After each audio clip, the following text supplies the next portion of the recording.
जय माता दी। आप सभी को नवरात्रि की हार्दिक शुभकामनाएं। आज के DIY के साथ दोस्तों, मैं आपको माता रानी के 9 स्वरूपों के बारे में कुछ बताऊंगी, इसलिए वीडियो को अंत तक जरूर देखिएगा और सुनिएगा। चलिए शुरू करते हैं।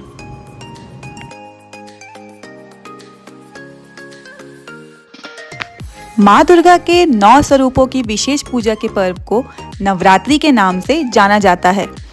माता के 9 रूपों को हम सब पूजते तो हैं, लेकिन ये 9 नाम माता को मिले कैसे, इस बारे में नहीं जानते। यहाँ जानिए माँ के 9 रूपों का रहस्य क्या है। नवरात्रि में माता रानी के 9 अलग अलग स्वरूपों की पूजा की जाती है। माता रानी के 9 रूप इस प्रकार हैं। माता रानी के प्रथम रूप को शैलपुत्री के नाम से जाना जाता है। दूसरा नाम ब्रह्मचारिणी, तीसरा चंद्रघंटा, चौथा कुष्मांडा, पांचवी माता का नाम स्कंद माता है। देवी के छठे रूप को कात्यायनी कहते हैं।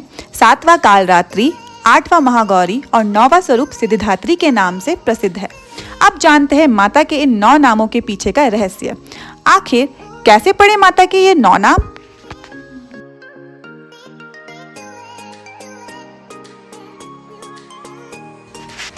देवी पार्वती को शैलपुत्री के नाम से जाना जाता है। शैल का शाब्दिक अर्थ पर्वत होता है। पर्वतराज हिमालय के घर में पुत्री के रूप में जन्म लेने के कारण इन्हें शैलपुत्री कहा गया।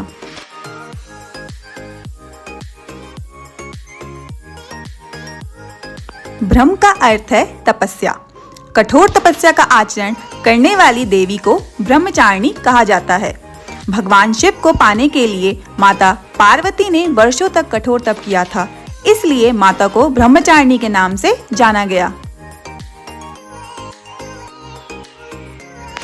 देवी के मस्तक पर अर्धचंद्र के आकार का तिलक विराजमान है, इसलिए इनको चंद्रघंटा के नाम से भी जाना जाता है। देवी में ब्रह्मांड को उत्पन्न करने की शक्ति व्याप्त है और वह उदर से अंड तक अपने भीतर ब्रह्मांड को समेटे हुए है, इसलिए माता रानी को कुष्मांडा नाम से जाना जाता है।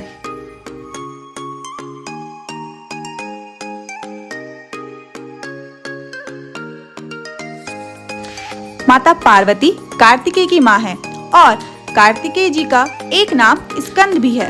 इस तरह स्कंद की माता यानी स्कंद माता कहलाती है।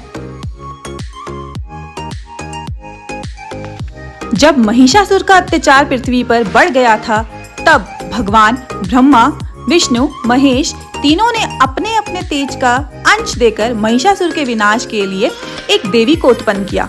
इस देवी की सर्वप्रथम पूजा महर्षि कात्यायन ने की थी, इसलिए इन्हें कात्यायनी के नाम से जाना गया। मां भगवती के 7वें रूप को कालरात्रि कहते हैं।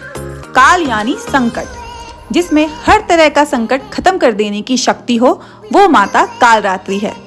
माता कालरात्रि का स्वरूप देखने में अत्यंत भयानक है, लेकिन ये सदैव शुभ फल ही देने वाली है और राक्षसों का वध करने वाली है। माता के इस रूप के पूजन से भी संकटों का नाश होता है।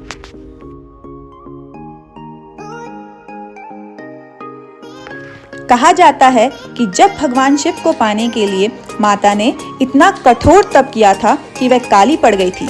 जब महादेव उनकी तप से प्रसन्न हुए और उन्हें पत्नी के रूप में स्वीकार किया, तब भोलेनाथ ने उनके शरीर को गंगा जी के पवित्र जल से धोया था।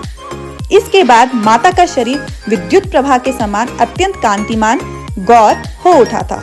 इसके स्वरूप को महागौरी के नाम से जाना गया।